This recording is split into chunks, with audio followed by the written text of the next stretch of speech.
That'd take a while.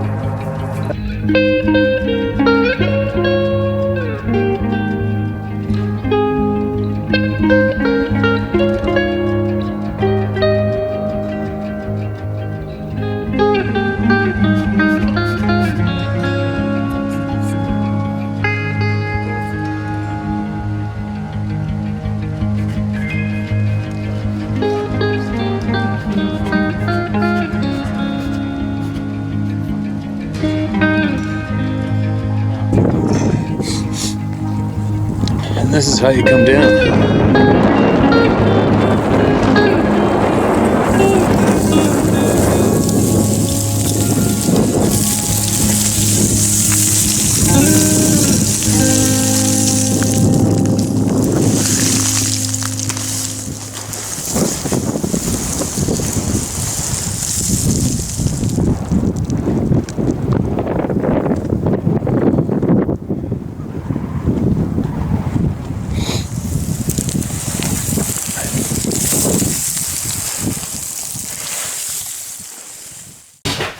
Freezing this morning. Real cold. Crystal clear out last night. Lots of frost. Now, the kitten factory kept us up all night. Frickin' things are getting spit out left, right, and center. Kittens all over the frickin' place. But they're all spoken for. There's no shortage of people wanting a new pet, and we got a good deal on getting both of the moms fixed. Thank God. Kind of cool though. Woke up last night. Just tell something's going on, and it was just in time to watch this poor little thing contracting and watch it give birth. Pretty bizarre to watch, isn't it? Videotaped a bunch of it. Kind of cool. Cute little buggers. That was the first time we ever had somebody submit their lie detector test. Not that I've ever required it from anyone. I've even thought about giving somebody a lie detector test. Not at this stage of the game. There's just too much going on. Too much, right? The patterns are ridiculous. There hasn't been that too big of a pattern of people being absolutely tormented like crazy in a bad way, but there has been quite a few, right? There's been a lot, actually. It's a shitty deal to have to experience and go through that, as opposed to just seeing something in the forest one time while hunting, right? Having something follow you home and torment the living crap out of your ass.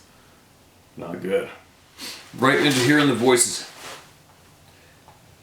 So it's titled, Ex-FBI Agent Tells How All the Bigfoot, UFOs, etc. Sightings Are Connected. Hi Steve, thanks for your platform of knowledge. I wrote of my vast experiences with Bigfoot, UFOs, demons, spirits, etc. last year, but it hasn't been read yet. No worries, I know you get a shit ton of emails. It was titled, Lifetime of Strange Experiences. Anyway, I just watched a podcast about a former FBI agent that was in charge of the paranormal sightings reported to the government for a 20-plus year career. He has since written a few books on the subject and explains what his conclusions are to what the many cryptid and paranormal entities are. His name is John D'Souza, and one of his books is titled Extra Dimensionals, available on Amazon. As I've had many experiences myself, I agree with Mr. D'Souza on a lot of his conclusions. I don't agree with them all. It's certainly worth a read for any HTH family members that might gain insight into what's happening. Also, the next talk about RH blood and streetlights going out.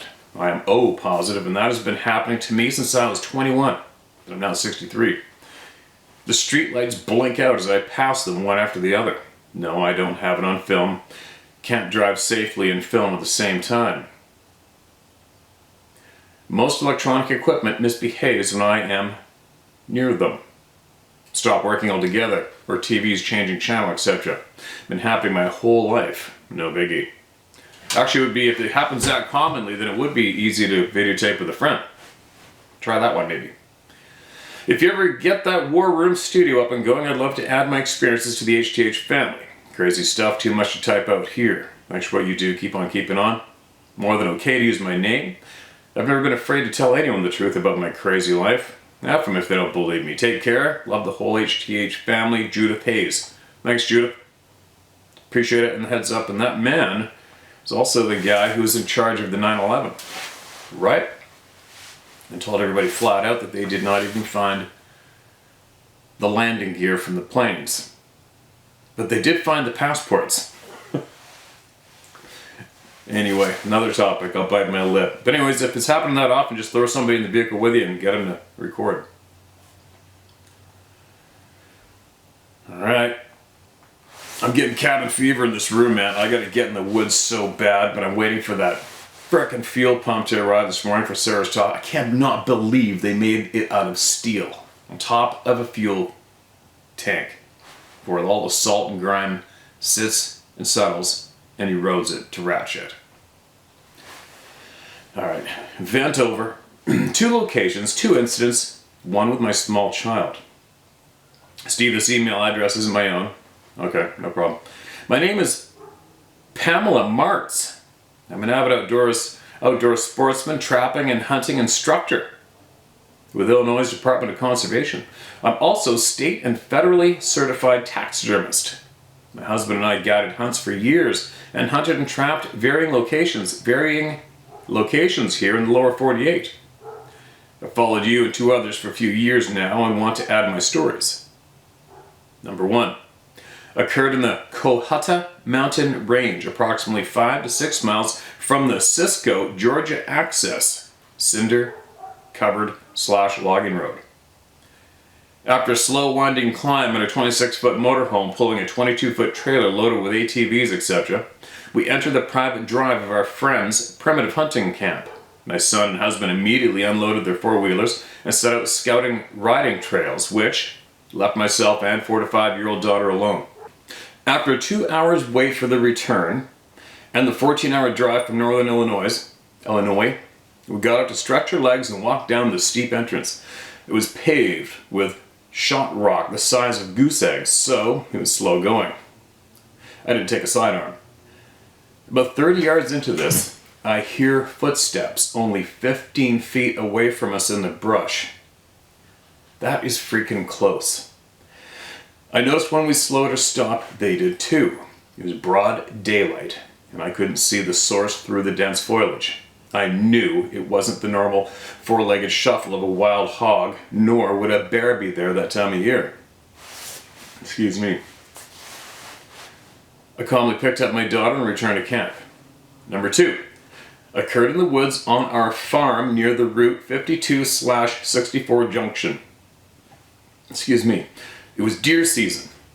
I was in a 6x6 raised box blind by an established trail, awaiting the morning bedding down. I was peering intently and listening to pesking squirrels rustling leaves when I noticed something weird at eye level, not 15 feet away in a tree that was no bigger in circumference than myself. I couldn't explain what I saw, nor fathom what it was. Transparent / fluttering. Steve suppressed these due to ridicule that caused me to question myself until I discovered you and 2 others' channel. Jan Maccabee, portrayed in 411 The Hunted, depicted this, and thanks to you, I know what stalked my daughter and I. I'll end this by saying thank you, and I wish I was still oblivious because I no longer hunt / fish or trap. Oh, that sucks. That sucks that you no longer do it and ruined it. That sucks. That's one of my biggest complaints with all of this. And my motivation is because of how many people who were in tune with and connected to the real world, the outdoors, had it ruined. And that's what makes me frickin' grind my teeth. Because we are not informed honestly, but we are now, right? We have to turn this around and make sure that everybody is aware that we are all we have. We are who we listen to. Period. Nobody else. There's no people in a position called authority that we need to hear shit from at this stage of the game, right? I think it's quite apparent in North America, probably 90% of the people who are in a position of so-called authority are corrupt as F.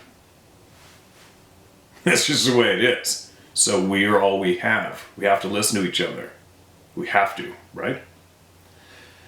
Anyway, I'm going to try to encourage you to go back out there and take baby steps, right? And not give it up altogether. And I wish I was near. I'd go with you. I'd go with you and try to lend some courage and knowledge to get you back out there and not have this stripped away from you. It's such a frickin' shitty deal. Thanks for sending that in. And there's obviously tens of thousands of people just like you right here, right? You found your people. Okay, this next one's titled, Wyoming, Looking for an Explanation. Dear Steve, please don't use my name. I've watched your channel for quite a while now. A few years. I've been listening to Dave Pilatus as well. I've read your book as well as one of Mr. Pilatus's. This is all being in an effort to educate myself and explain some things that I have no explanation for. It has taken me a long time to get to the point where I'm actually writing this to you for your information. My goal / plea is to maybe get some light shed on some things I've experienced. Just a little background on me. I'm a Marine and a veteran of a foreign war. I've seen things and experienced things. Some traumatic, some not. I've been all over the world. After my time in the Marines, I worked 12 years in the oil field and now work at a mine. I'm a hunter. Elk hunting is my love. I got into hunting on my own when I was 13 or 14 years old. When I started, it was just bow hunting. I got into rifle hunting when I moved to Wyoming. When I started in the oil field, I started rifle hunting in 06, on top of bow hunting. I've had to learn everything I know or don't know on my own. Same. Right there with you, man. Never had a mentor or a father figure type to teach me anything about hunting. It sucks because I've had to learn all the hard lessons on my own. Yeah, but that's the way to do it, man. Now you're probably an absolute master of your game. Mistakes made where sometimes it takes a year to get the sick feeling out of your body from a missed shot on a beautiful bull, all because you made a dipshit mistake and you didn't know any better. Still happens today. But anyway, I love the outdoors. I love hunting. I love Wyoming. My only regret is that I didn't move here sooner. Like I said, I've seen things. I've done things. I've been trained to handle certain situations. I don't get scared of situations where other people are shitting their pants. I'm very methodical, motivated, focused, and diligent when it comes to the tasks I perform. Anyway, I am by no means giving myself kudos here. Please don't think that. I'm simply trying to let you know that I'm not a person to back down, or give up, or be scared. But a couple of things that happened to me while hunting in Wyoming, well, let's just say, that made me go from an alert 10 to an alert 16. I've even had a face-off with a grizzly bear in 2018, but that is a story for another time. Needless to say, that made my adrenaline rush and everything, but still doesn't exactly compare to at least one of my unexplained experiences. So, first experience, 2013, in a place us Wyomingites call the Hoback. I was hunting with my friend who happened to shoot a really old, nice muley buck. My friend went high through the bull we pushed. I went low. He got the shot. That's just how it plays out sometimes. For whatever reason, he didn't want to quarter it and haul it out on our packs. I have no idea why. I didn't want to argue. He shot it just before sunset, so we ended up going down the mountain in the dark with the buck tied to a pole. That's how you hurt that's how you get injuries, man, doing that stuff. We had only gone about 100 to 150 yards down the mountain when something behind us screamed, /yelled, /shrieked. A sound, a call that I still can't identify or explain to this day. All I know is that it was something I had never heard before. We both stopped dead in our tracks, looked behind us into the darkness, and took turns looking at each other and asking each other, what the hell was that? After about a minute, and turning our senses to the extra high setting, one of us said to the other, I don't know, but let's get moving. On another 100 yards or so, we hear the same shriek/scream again, only this time closer, and again stop dead in our tracks and take turns asking one another, "What in the F is that?" And once again, after a minute or so of looking behind us, up the mountain in pitch dark with all the hair on our bodies standing up, one of us tells the other, "I don't know, let's get moving."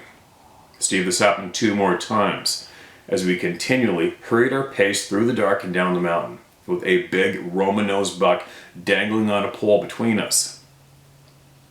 And the 4th time, when it had significantly closed the distance, and I would say was within 50 yards or less of us, one was told the other, "Let's just get the F to the side-by-side and get back to camp." So that first experience, mind you, I hadn't listened to you or anything else on the topic of Sasquatch. I just went on with my life and stored it in my memory banks as something I simply categorized as unexplained. Second experience, and again, before I started listening to anything regarding Sasquatch. This was circa 2014, 2017, I can't remember the year exactly, but it was something a person doesn't forget. This time, I was in the Wind River Range. I was alone, I was bow hunting. I was 3 miles in and almost to where I like to set up, sit still, and listen for bulls bugling to locate. When all of a sudden, while catching my breath in the pitch dark, I was not alone. That's the most basic way I can describe it. And since listening to your channel, I think I know what happened. Something was watching me, or stalking me. The feeling I had was one that is hard to describe. Panic, deathly afraid. So much so that I couldn't take a step forward for quite a few moments. I was almost frozen in my tracks, but I did, Steve. And it was not easy. And after listening to your channel, I know now what was going on, and that I am certainly not the first to have such things happen to them. Third experience, 2021. This time in the Wyoming range, in an area that I know really well. This one was after listening to your channel for a few years. It was a tree knock. I know what it was. There was no mistaking it. It was unnerving. But I did something last year that I heard from someone else that wrote to you. I turned, faced where I came from, and said aloud, "Please do not make me afraid. I'm only here to hunt elk, and I mean you no harm." To my credit, if there's such a thing, I stayed up there and didn't leave. Ended up harvesting a young bull in 12 inches of fresh snow. Oh, right on. Good to hear that. Now, Steve, my latest experience was which happened just this last October 2022. This is the one that has me rattled, for lack of a better word. I have zero explanation for this one, and I don't know if this has happened to anybody else, but I would sure like to know. I am sane, Steve. I'm not crazy.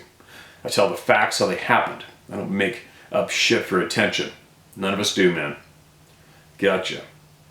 Again, I was elk hunting in the Wyoming range this time, same area as 2021. If there was anything off from the get-go about this hunting trip, I would say that the first day I was up there, I went through an area of forest I didn't usually cut through. Oh, hold on a second here. Sorry. And this was in the late afternoon as I finished setting up my camp around 14:30. The silence in this area of the forest gave me pause. Again, learning this by listening to your channel, that silence where it makes you stop and listen and say inside your head, "What the F?" Fast forward a few days later, and after passing the urge to fill my elk tag probably 12 times over with a cow, I finished eating dinner, packed the next day's lunch, and hit the rack. I sleep with a Springfield 1911A1 in my sleeping bag, Steve. Chambered in .45 ACP. My rifle is next to my Colt in my tent within arm's reach. Bear spray is next to my pillow. K-bar is on the other side of my pillow. Tomahawk is on the floor next to my cot. Again, Steve, I'm a Marine and I don't trust the world or the people in it. And I had that experience with the grizzly in 2018. A story for another time. And of course, the other unexplained experiences I've shared. So don't judge me, please. I'm capable and prepared to kill any unwanted guests to my camp, human or beast. There's no need to explain that shit, man. We're all there on the same page. I sleep with one in the tube right beside me in the woods. These are all the details. Approximately 2ish or so in the morning, I get bolted awake while in my sleeping bag by a call. maybe only 25 to 40 yards from my tent. Not, importantly, a scream like I've heard audio of on your channel and others. I'll get to that in a moment. It electrically shocked my arms and legs. Steve, yes, you heard me right. My heart rate probably went up to 300. I'm exaggerating, I don't know how many beats per minute, but it was fast. My muscle memory made my hand go for my 1911, which was on the left side of my body, except that I couldn't move. My limbs would not move. I was paralyzed. You can imagine the panic going through my mind at this point. Imagine trying to move your right hand to your pistol, which is on your left side, while laying in your sleeping bag and not being able to. I tried several times. This lasted for approximately 2 to 3 seconds, Steve. Then the paralyzation ended and I was finally able to grab my pistol. I turned, laid on my right side, facing where the call had come from. The next sensations I had in my limbs were also very strange. After the electric shock, have you ever had a leg or an arm go completely asleep and then you get blood going to it again and you get that major pins and needles sensation that sometimes lasts for minutes? Well, that's what I had in both arms and both legs for several minutes. Can't describe the panic I felt or the helplessness I felt. I can't remember much of the rest of that night after this incident. I couldn't really tell you how I made it through the rest of that night. This call that shocked me, for reference, was something I can't recreate. All I can say is that if it was to be enunciated or written down using the alphabet, the closest spelling would be K-O-H, O-H, O-H, O-H, O-H, O-H, O-H, or K-A-H, A-H, A-H, A-H, A-H, and possibly a combination of the two, multi-toned, high-pitched, but with other underlying tones going on. Extremely loud. Something you would hear in the jungle of a Hollywood movie or something. Not a canine. I don't want to hear anybody come back at me on this that was an effing coyote or wolf or anything. I know the sounds of coyotes and wolves. I hunt the damn things. Well, I try to anyway. Haven't been real successful. This was something I can't explain or identify, Steve. Period. What being or creature out there has the ability to electrically shock and paralyze me with a verbal scream? I do remember the day after this happened while I was out hunting. Yes, I stayed and continued hunting. I'm determined. It makes me maybe sound a little stupid, but I try to convince myself all day that what I heard was a coyote. And I know how adamant I just was in my writing a few moments ago, but it not being a canine, but nonetheless, I did my utmost to convince myself that it was a coyote. But I finally looked at the situation honestly and objectively, and I thought it completely through. What happened was what really happened. And to deny that would be the same as me looking up at the sun at midday and stating that the sun isn't real. I have some reservations about going back to the same spot this fall. I might go to the Wind River Range instead. I haven't decided. Silver lining of this experience was that I harvested another bull and stayed the course. Got back-to-back bulls for 21 and 22 because of my efforts. I will add that this actually really pissed me off, Steve. I remember going to hit the rack the following night, except that this time I got my M1A, M14, out of the truck before I got in my tent. I bring it as a backup weapon in case my regular rifle or scope gets damaged. I walked about 10 yards from my tent, not far from where the scream came from. I loudly racked the charging handle and said out loud, "Try it again," or something to that effect. Anyway, maybe I'm crazy, I don't know. Maybe I'm crazy, I don't know. Anyway, sorry for the length of the email. I appreciate what you've been doing and what you're continuing to do, the knowledge that is shared. I'm honestly a little nervous about this fall and hunting season. I don't know if it's wise anymore to go solo to these areas that I love to hunt. I don't have a dog due to allergies my wife and kids have, but I can tell you that I wouldn't be adverse to taking someone else's dog with me. I may also send this email to David Plitus as well. Any light you could shed on my experience would be greatly appreciated. I know and understand what the purpose of your platform is for, to share info. I get it, and I appreciate it, and thank you. Again, please don't use my name, and thank you for your time. Gotcha, man. Just going to go to the top to make sure I didn't read it at the beginning. Didn't read it. Okay, good. That's pretty cool you're still going. It's a shitty experience to have. And you know what? I used to think about that too, but people talk about going alone. Well, you heard that scream, man. What's two people gonna do? That's the way I look at it. People go, don't go by yourself. Well, would it be better if just one person disappeared than two? That's sometimes my little snappy retort when people say it to me often. But it is what it is. But you know what? I get nervous about going shed hunting. Like I'm planning on going shed hunting in the coastal mountains in BC where this stuff goes on all the time, and I get a little bit of anxiety now, but I'm still gonna go. And once I get in the woods, it's gonna be. I'm into it, but I can't help but think the same things you're thinking, because right where I'm gonna go shed hunting is where that thing left that antler for me on the trail after I walked down the trail.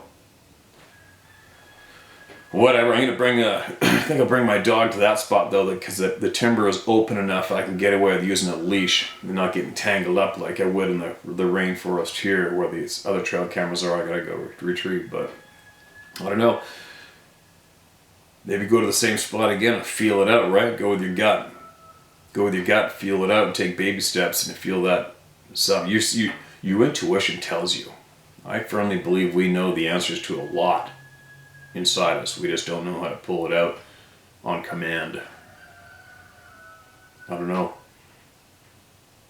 You've heard enough people on here now. The pattern is a very popular pattern, right? It's a very, very common pattern what you have experienced. The paralysis thing. Oh. I mean, I've had the paralysis thing in dreams, but I haven't experienced it fully alert and awake. That would be freaking terrifying, especially in the middle of nowhere. And hearing those screams. That'd suck, my man, but I'm glad you're still going. And this is the success.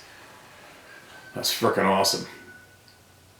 But again, after listening to Dave's information and watching those documentaries he puts together, kind of makes you think, right? Especially being an elk hunter.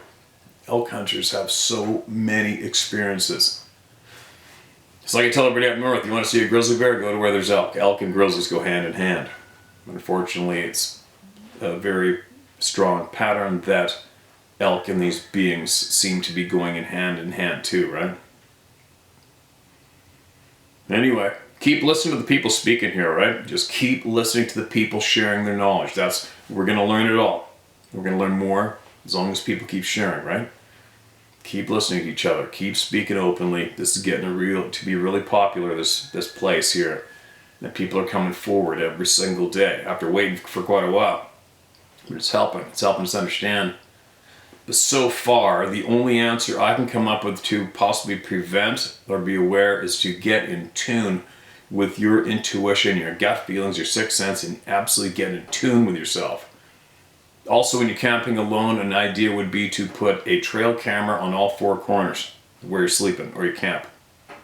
For whatever reason, the trail cameras seem to keep them at bay. Go figure, right? Isn't that weird? Stupid little thing bought at Walmart is enough to keep one of these frickin' things at bay. Bizarre, isn't it? Let me get one more share here. Oh. Here's another one. I watch you all the time and know the people tell the truth. Thank you for what you do and the time you spend doing it. I wrote you once before about a hunting experience in the rain and dark that scared the shit out of me, and my hair was like wire. Anson County experience. Listening to your readings helped me remember two more possible experiences. Thanks for what you do. I lost my dog last November and miss her much. She looked like a bigger ruby and the sweetest dog ever to me. I hiked by myself tons of times, but the ones below are the only times I had these feelings. Number one, the first was an almost hike in Sam Houston National Forest north of Houston, Texas on a weekend. I was killing time on the weekend out of town. I used to travel a lot for work. I love the outdoors and hiking was a good pastime on the weekends. I got to go to a parking area driving a rental car and started my hike, but not another car in the parking area. Within 20 yards I felt pressure, like you described, and felt I should leave. I did feel like I should go on, like I usually did. I realized now it was not the way I usually felt when I hiked alone. I got back to the car and left. I never thought about it anymore until I heard you read a number of emails. I did not hear any warning voice in my head or smell anything. Number 2, the second was east of Phoenix, Arizona. I was killing some time on a weekend, driving to a new place. Somehow I found a reservoir, a hiking trail, and a parking area. There were no other cars in the parking area. The reservoir had a hiking trail around it and a map mounted on a sign, a piece of plywood on a 4-inch by 4-inch, with a rain/sun roof above it. So I reviewed the map.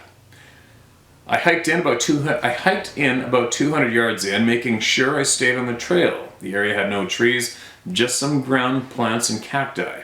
There were trees on the eastern edge of the reservoir, as I remember. All of a sudden I felt uncomfortable, like pressure. The feeling made me stop. I turned around and headed back to the car. This was not normal, but I just thought I was nervous as I was in a strange place and got freaked out. I did not hear any warning voice in my head or smell anything. Now I think about it in a whole new way. Was I being watched? We'll never know. You can share my name. Thanks for reading my email, Lars. Okay, Lars, thanks for sending that out with the location.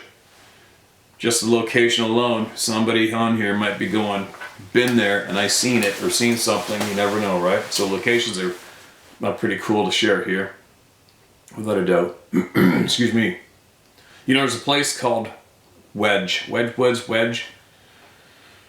Wedge Trail, Wedge Mountain, Wedge Park maybe? Just north of Whistler. Been there lots of times. I've had some things happen not too far from there. And I also videotaped those bright lights up there in the sky at 5:30 in the morning, whatever it was.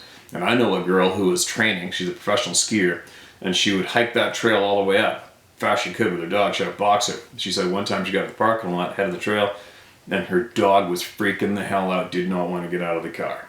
She's the only person in the parking lot, and felt like she was being watched, and she's like, hey, we're out of here. Also, exact same spot, farther up the trail, maybe 2 or 3 years ago, some people from Whistler emailed me and told me they were hiking up that trail, looked ahead, and they saw one single tree, pine tree, waving back and forth, boom, boom, boom. And they're looking at it, look below, under the limbs, and they could see 2 massive reddish-brown, hairy legs. Go figure. And then I also read about and then contacted some other people. There was an article in the Whistler Peak newspaper a handful of years ago about Sasquatch. And many people had seen them and ran into them around the area. And these guys had written in that they were on there's a popular mountain bike trail right from that parking lot. And they were on their mountain bikes and they saw what they thought was a massive guy in a gray hoodie, but it wasn't a hoodie, it was hair. And they ran into him on the trail. He was running up the mountain across the trail. And then basically straight across the valley is where I go shed hunting, and that's where that antler was put on the trail. When I turned around, I came back, it was right there. But anyway, kind of reminds me of a popular place to park and hike, and where a lot of things commonly go down. And that is one of the places, the Wedge Trail. Wedge Mountain, up that trail. Tons of stuff, and it is actually also on the border of Garibaldi Provincial Park, which is off the charts with everything going. Everything you think of happens in that park. Shit piles of missing people, UFO sightings, tons of Sasquatch sightings, on and on and on. So there you go. Share my story at howtohunt.com. Get it off your chest, share it, and help each other.